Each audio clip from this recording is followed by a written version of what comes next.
Hello students, welcome to our channel concept point by Uma sir. Concept point आपके लिए लगातार video ला रहा है जहां पर हम लोग एनसीईआरटी का कंप्लीट सॉल्यूशन प्रोवाइड किया जा रहा है। डियर स्टूडेंट्स, मैं अगर बात करूं तो अभी तक हम लोगों ने एक्सरसाइज, अगर बात किया जाए चैप्टर्स के बारे में, इनफैक्ट चैप्टर्स के बारे में बात किया जाए तो चैप्टर 1, चैप्टर 2, चैप्टर 3 और आज चैप्टर 4, मतलब कि हम लोगों ने अभी तक मिला जुला करके 4 चैप्टर का कंप्लीट सॉल्यूशन देखा है। जहां पर एनसीईआरटी का जितने भी एक्सरसाइज हैं, जितने भी एग्जाम्पल्स में क्वेश्चन है, मतलब complete solution of NCERT, NCERT का एक भी कंसेप्ट को ना मिस करते हुए जितने भी कॉन्सेप्ट पढ़ना है उन सभी का डिस्कशन हमारे चैनल पे किया जा रहा है। वो भी हमारे चैनल पे वीडियो अवेलेबल होता है डेली शाम 7:30 बजे। डेली शाम 7:30 बजे, सिर्फ संडे को छोड़ करके। संडे को हमारा वीडियो नहीं आता है, लेकिन उसके अलावा मंडे से लेकर के सैटरडे तक हमारे चैनल पर हमेशा वीडियो अपलोड किया जाता है। डियर स्टूडेंट्स, आप जो भी बच्चों 2026 में क्लास 10th के बोर्ड एग्जाम देने जा रहे हैं, उन सभी बच्चों के लिए बहुत ही सुनहरा मौका है जहां पर एनसीईआरटी का कंप्लीट सॉल्यूशन आप देख सकते हो और समझ सकते हो चीज़ों को कि आखिर एनसीईआरटी में क्या पढ़ना है। साथ साथ अगर मैं बात करूं तो आगे चल करके हम लोग जितने भी इंपॉर्टेंट क्वेश्चंस लगेंगे उसका भी डिस्कशन किया जाएगा। लेकिन पहले हम लोग क्या करेंगे कि एनसीईआरटी का जितने भी क्वेश्चंस है उसे पहले ढंग से डिस्कशन कर लिया जाए ताकि एनसीईआरटी पर आपका कमांड हो जाए। और बच्चों, अगर बात किया जाए कि अगर आपका एनसीईआरटी पर कमांड है तो बोर्ड एग्जाम में जो क्वेश्चंस होते हैं वो एनसीईआरटी से ही आता है। थोड़ा बहुत डेटा चेंज हो सकता है, नहीं तो फिर जो रहता है क्वेश्चन वो सेम एनसीईआरटी का ही क्वेश्चन पूछा जाता है आपके लिए बोर्ड में। मैं बात करूँ तो 2026 के बोर्ड के लिए आपके लिए बहुत ही बेहतरीन मौका है जो बच्चे तैयारी कर रहे हैं उन सही बच्चों के लिए। डियर स्टूडेंट्स, प्रीवियस क्लास में मैं आपको बताया था nature of roots of quadratic equation, जहां पर हम लोगों ने देखा था इंट्रोडक्शन पार्ट ऑफ एक्सरसाइज 4.3 और आज हम लोग देखेंगे एक्सरसाइज 4.3। तो डियर स्टूडेंट्स, आज का क्लास स्टार्ट किया जाए कि एक्सरसाइज 4.3 में क्या पढ़ना है, ठीक है ना। तो पहले मैं यह बोलूंगा कि जो बच्चों ने प्रीवियस वीडियो नहीं देखा वो पहले जाकर प्रीवियस वीडियो जरूर देख लें, जिससे आपको यह पता चलेगा कि nature of roots of quadratic equation कैसे दिया जाता है। चलो आप देखो एक्सरसाइज 4.3 में आ जाओ। क्या दिया गया बच्चों? बोला गया है कि find the nature of the roots of the following quadratic equation if real roots exist then find them. अगर रियल होगा तो रियल दो किस्म होता है बच्चों, जब डी का वैल्यू 0 होता है या जब डी का वैल्यू ग्रेटर देन 0 होता है। मतलब जब डी 0 होगा या तो डी ग्रेटर देन 0 होगा, तो दोनों ही केस में आपको रूट्स भी फाइंड आउट करना होगा। चलिए अब देखिएगा, तो यहाँ से अगर मैं बात करूँ तो देखो पहले nature of roots of quadratic equation. तो देखो यहाँ से ए का वैल्यू कितना लिख रहा है आपको, 2 दिख रहा है आपको। बी कितना हो गया आपका -3 और सी कितना हो गया दैट इज इक्वल टू 5। मतलब अब हम लोग लिखेंगे डी, तो डी इक्वल टू क्या लिखा जाता है बच्चों?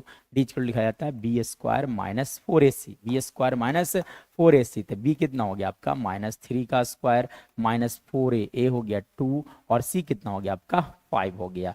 मतलब यहाँ से आप लिख सकते हो बच्चों -3 का स्क्वायर 9 आ गया। अब माइनस लिख सकते हो आप यहाँ से 40, मतलब ओवरऑल वैल्यू किया जाए तो -31, मतलब डी का जो वैल्यू आ गया वो निगेटिव है, लेस देन 0 है।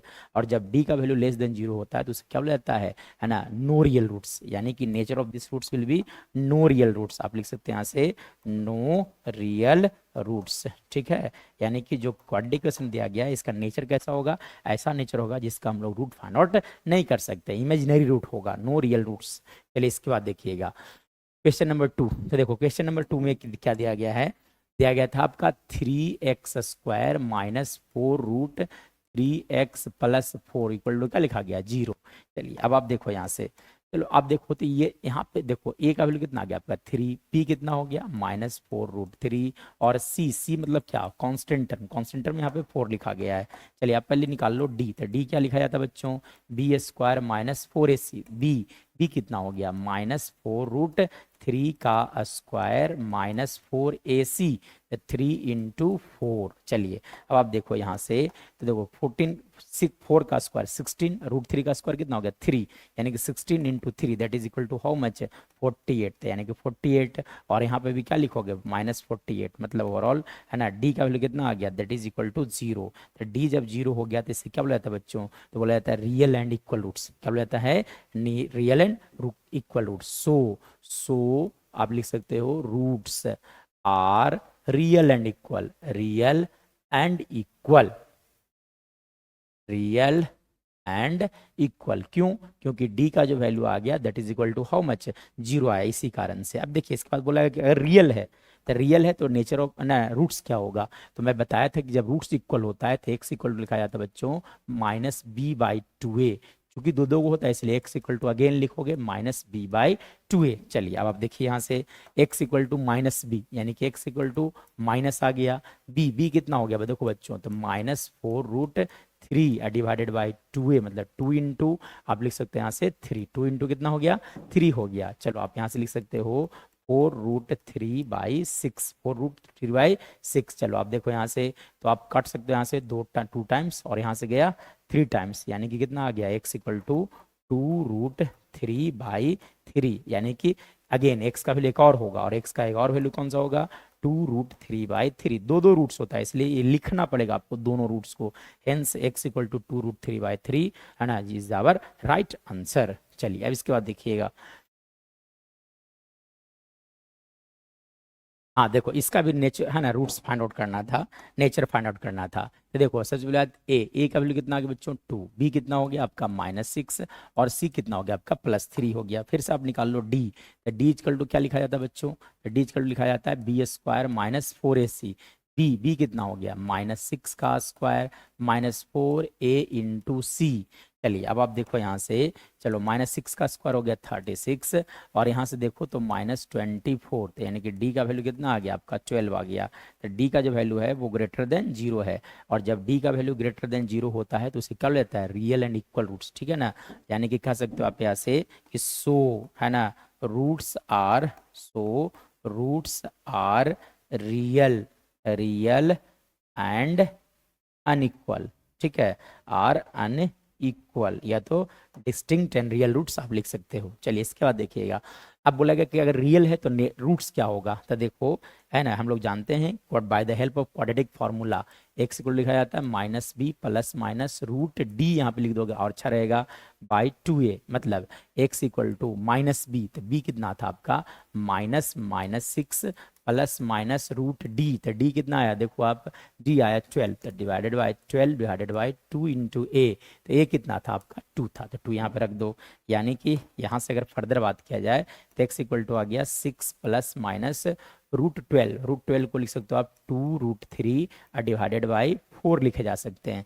चलिए अब यहाँ से अगर मैं बात करूँ तो यहाँ से आपको दिख रहा होगा 2 कॉमन, तो 2 कॉमन ले लो आप, 3 ± √3 अब बाई क्या लिखोगे 4, दोनों कट गया, यानी कि x का वैल्यू क्या होगा बच्चों, तो x का वैल्यू लिखा जाएगा 3 + √3/2 और एक और x का वैल्यू हो गया 3 - √3/2। These are the roots of the quadratic equation. चलिए अब इसके बाद देखिएगा, अब देखो सेकंड नंबर क्या बोला गया है ना, सेकंड नंबर में क्या बोला गया बच्चों कि find the value of k for which each of the following quadratic equation है ना equation so that they have 2 equal roots, मतलब रूट्स जो दिया गया है इस बार इक्वल दिया गया है। तो इक्वल रूट्स के लिए हम लोग जानते हैं d इक्वल टू 0 लिखा जाता है, d इक्वल टू 0 मतलब है ना, तो हम लोग जानते हैं कि for equal roots we write d is equal to 0, तो d मतलब कौन हो गया बच्चों, d मतलब हो गया b² - 4ac इक्वल टू 0, तो b कौन है देखो आप, तो b यहाँ से देखोगे तो हो गया आपका k² - 4a, तो a हो गया आपका 2 इंटू 3 इक्वल टू क्या लिखोगे 0, मतलब यहाँ से लिखा जा सकता है बच्चों k² -24 इक्वल टू कितना आ गया 0, मतलब k² इक्वल टू क्या लिख सकते हो 24, मतलब यहाँ से के इक्वल टू लिखे जा सकते हैं √24 विथ प्लस माइनस साइन, यानी कि के का वैल्यू कितना आ गया प्लस माइनस आप लिख सकते हो 24 को फिर से आप लिख सकते हो, लिखा जा सकता है 24 को आप फैक्टराइज करोगे तो लिख सकते हो आप 4 इंटू 6, मतलब आप लिख सकते हो यहाँ से 2√6 यानी कि द वैल्यू ऑफ के विल बी ±2√6। चलिए इसके बाद देखिएगा,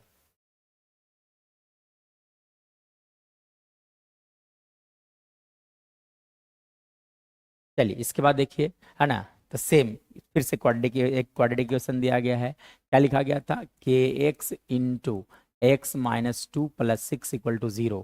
चलिए अब क्या करोगे, पहले आप के एक्स से मल्टीप्लाई कर लो, यानी कि kx² - 2kx माइनस लिखोगे आप यहाँ से 2kx, तो 2kx प्लस 6 इक्वल टू कितना आ गया, 0 आ गया।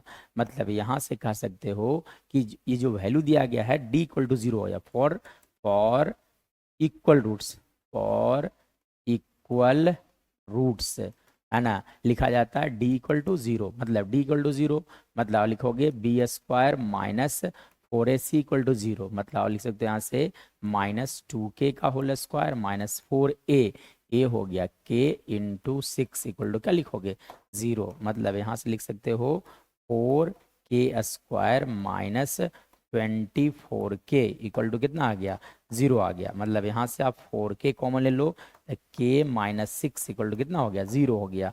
मतलब यहाँ से लिख सकते हो आप, कहा जा सकता है कि 4k इक्वल टू 0 एंड आप लिख सकते हो यहाँ से k माइनस 6 इक्वल टू 0। मतलब यहाँ से k का वैल्यू हो गया 0 और साथ साथ k का वैल्यू कितना आ गया, 6 आ गया। लेकिन इसमें से कौन दोनों सही होगा कि कोई एक होगा, तो आप देखो कि k का कभी भी वैल्यू 0 नहीं हो सकता है। Hence the value of k is not equal to 0। क्यों?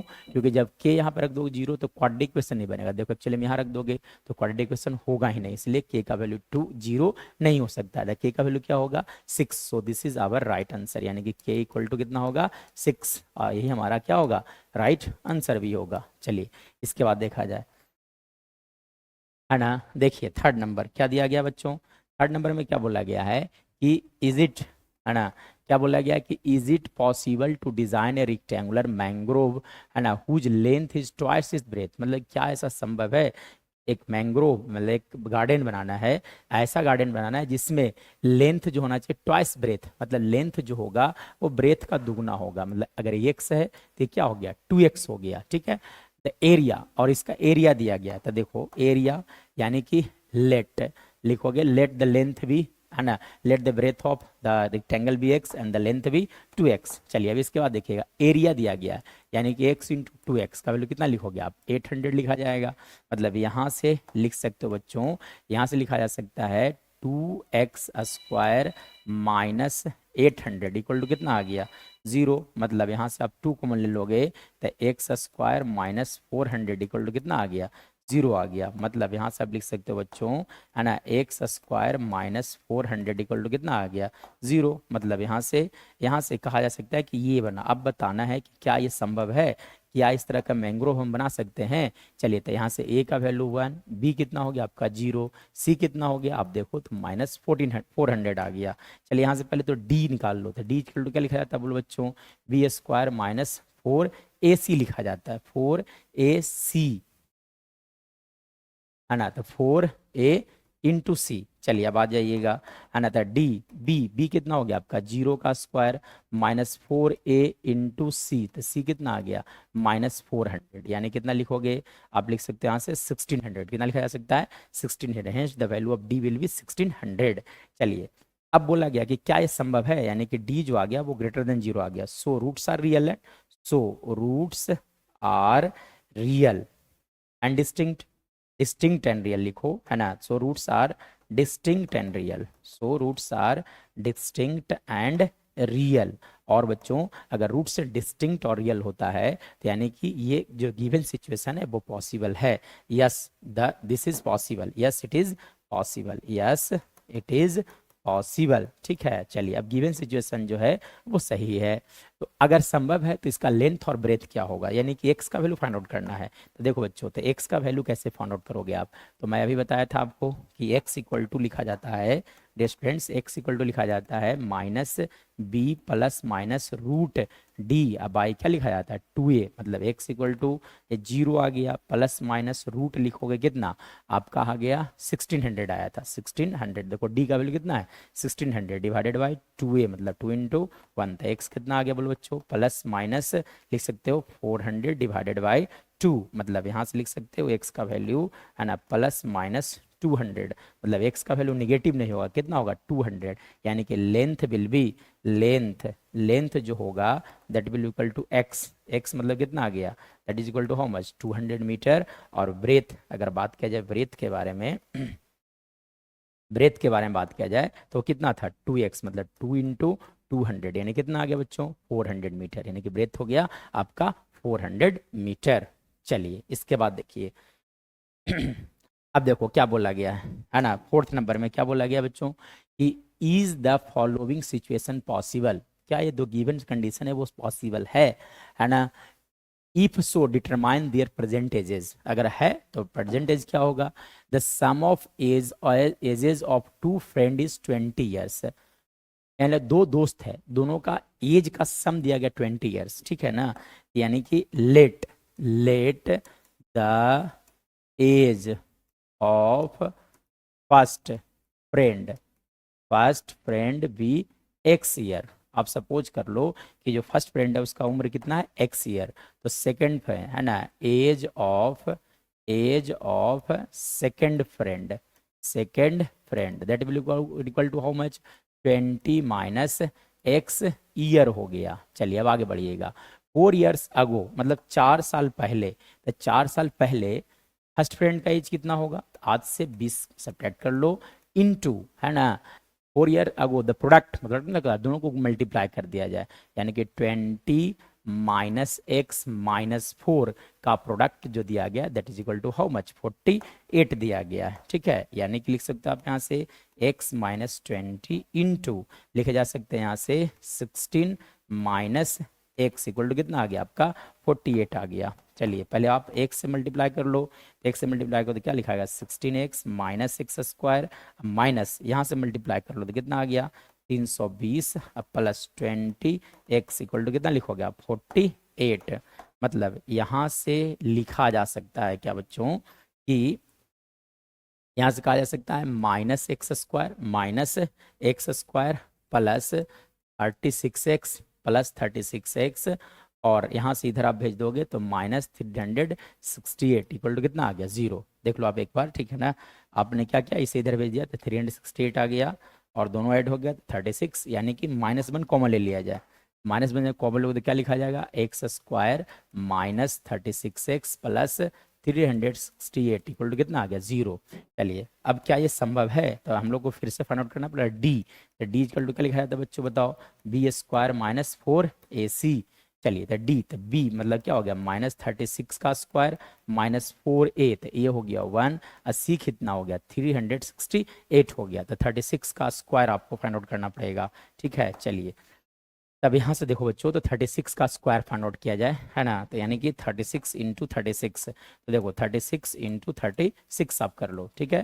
तो कितना आ गया 6, है ना। और फिर से लिख सकते हो 216, फिर से लिख सकते हो क्या 8, और लिखा जा सकता है बच्चों 1, मतलब क्या हो गया 6, और यहाँ से 9, और यहाँ से कितना आ गया 2, और यहाँ से कितना आ गया 1, यानी कि 36 का स्क्वायर आ गया 1296 माइनस 4 से मल्टीप्लाई कर लो तो है ना 8 गुने 4 32 हो गया, फिर हाथ मेरा है ना रिमाइंडर रहा 3, 6 चौ 24 27 हो गया और फिर 14 हो गया। यानी कि दोनों को सेपरेट कर लो तो यानी कि डी का जो वैल्यू आ गया वो लेस देन 0 आ गया। देख सकते हो आप कि ये वाला वैल्यू ग्रेटर है, तो क्या ये संभव है। सो the given situation is not possible. क्यों, क्योंकि नेचर ऑफ रूट्स जो आ गया कैसा आ गया नो रियल रूट्स, सो है ना रूट है ना, so no real roots, so no real roots, तो no real roots, no real roots. अगर जब नो रियल रूट्स होगा the given situation is not possible. So the given situation is not possible, जो given situation है वो find out करना संभव नहीं है। चलिए अब देखिएगा लास्ट, देखो क्या कह रहा है, इज इट पॉसिबल, ठीक है ना, is it possible to design a rectangular park of perimeter, perimeter दिया गया बच्चों, एंड एरिया दिया गया है, एरिया कितना दिया है 400 meter square, if so find the length and breadth. चलिए अब देखिएगा, तो यानी कि एक समझ लो कि रेक्टेंगुलर पार्क इस तरह से है। आप सपोज कर लो कि ये x है, ये सपोज कर लो तो ये कितना होगा, ठीक है ना। तो हम लोग जानते हैं पेरीमीटर का लिखा जाता है 2 into length plus breadth equal to कितना दिया गया 18 दिया गया, ठीक है ना।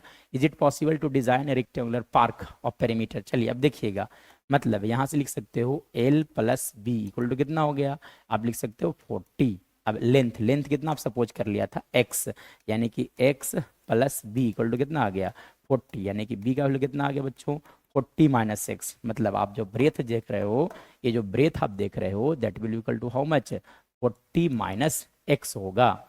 चलिए अब बोल रहा है कि इसका एरिया दिया गया है, तो एरिया क्या लिखा होगा बच्चों, यानी कि x into 40 minus x is equal to क्या लिखोगे, 400 लिखा जाएगा। मतलब ओवरऑल अगर बात किया जाए तो यहाँ से लिख सकते हो 40x minus x square equal to कितना, 400। मतलब ओवरऑल अगर बात किया जाए बच्चों, तब आप भेज दो उधर, तो यानी कि एक्स स्क्वायर माइनस 40x और लिख सकते हो आप प्लस 400 इक्वल टू कितना आ गया, 0 आ गया। यानी कि यहाँ से नेचर फाइंड आउट करना था ना एक्चुअली में, तो डी निकाल लो, तो डी इक्वल टू क्या हो जाता है, बोलो बी स्क्वायर माइनस 4ac, तो डी यानी कि माइनस 40 का स्क्वायर माइनस 4a इंटू सी मतलब 400। मतलब ओवरऑल यहाँ से अगर बात किया जाए बच्चों तो लिखा जा सकता है d इज इक्वल टू, लिख सकते हो आप 1600 माइनस 1600, मतलब d कितना आ गया, 0। और जब d 0 आ गया तो क्या, रूट से रियल एंड इक्वल हो गया, ठीक है ना, तो संभव है, so it is possible, so it is possible, ठीक है। अब चलिए देखिए, तो बोला गया था कि लेंथ और ब्रेथ कितना होगा, मतलब कि x का वैल्यू फाइंड आउट करना पड़ेगा, है ना, तो x का वैल्यू, तो देखो चलिए, तो x का वैल्यू, तो x इक्वल टू क्या लिखा जाता है ना, एक्चुअली जब रूट्स इक्वल होता है तो लिखा जाता है माइनस बी बाई 2a, एक और होता है माइनस बी बाई लिखा जाता है 2a लिखा जाता है। चलिए तो आ जाइएगा, जब d 0 होता है तब, ठीक है, आ जाइए, तो x equal to minus B, तो माइनस बी कितना आ गया, माइनस माइनस 40/2a, तो ये कितना हो गया आपका 1। मतलब यहाँ से कह सकते हो कि x का वैल्यू कितना आ गया 20। देखो सेम प्रोसेस यहाँ भी होगा, तो यहाँ से भी एक्स का वैल्यू कितना आ गया 20, यानी कि लेंथ जो होगा वो कितना होगा आपका 20 होगा, कितना होगा 20 मीटर, यानी कि लेंथ, है ना, आप लिख सकते हो length of park that will equal to how much 20 metre. और ब्रेथ कितना होगा बच्चों, है ना, तो breadth of park, breadth of park that will equal how much 40 minus 6, मतलब 40 माइनस 20, यानी कि 20 मीटर, यानी कि लेंथ भी होगा 20 मीटर और ब्रेथ भी होगा 20 metre. That's all for today dear students, we will meet in the next class, जहाँ पे हम लोग डिस्कस करेंगे अगले चैप्टर एपी का डिस्कशन किया जाएगा। That's all for today.